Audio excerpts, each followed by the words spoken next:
Romans 3 says no one seeks for God. All have sinned and fallen short of the glory of God. Okay, now do we agree, and do we believe as non-Calvinists that no one is righteous and that no one seeks for God? Of course. That doesn't mean that we can't respond to a God who actively seeks us through the Word. This is the problem. Again, Calvinists read something as if it's supporting their view or it's unique to Calvinism when it's not. Just simply saying that no one is righteous doesn't mean that no one can trust in the righteous one. No one is righteous in and of yourself. So what's your only hope? Trust in the righteous one. What Calvinists say is no one is righteous, no, not one. And trusting in Christ would be righteous, so you can't do that.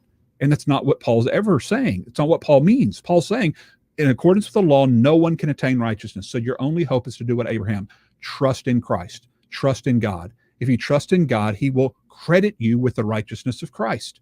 And you don't deserve it. You don't earn it. It's not meritorious, but God can in his grace and chooses to in his grace to grant you with the righteousness of Christ if you do what? Confess that you're unrighteous and trust in his righteousness. And again, Romans 3:23 there, all have sinned and fall short of the glory of God. Of course, all have sinned. But the fact that you're a sinner and in bondage to sin does not therefore equal you cannot confess that fact in light of the gospel appeal. And that's what the Calvinists have just assumed. They just assumed upon the text that because you're a sinner, because you're in bondage to sin, because you're dead in your trespasses and sins, therefore you can't trust in the life-giving truth of the gospel.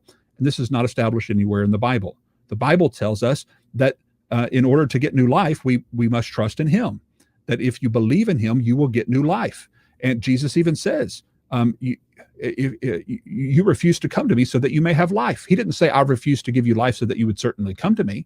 What's he saying? You, dead men, have refused to come to me so that you may have life.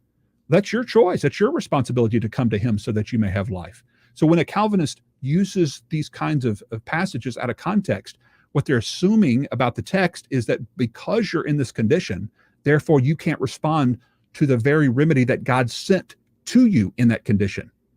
Yes, you're in that condition. You're in bondage, you're in enmity with God, all those kinds of things. That's why he sent a message to his enemies to be reconciled. Yes, you're in bondage to sin. That's why he sends a truth that sets men free. So all the things that Calvinists say about the deadness and the depravity and the bondage and enmity of man are all true. We just believe that the gospel is sufficient for those in that condition, and they can respond willingly to that call.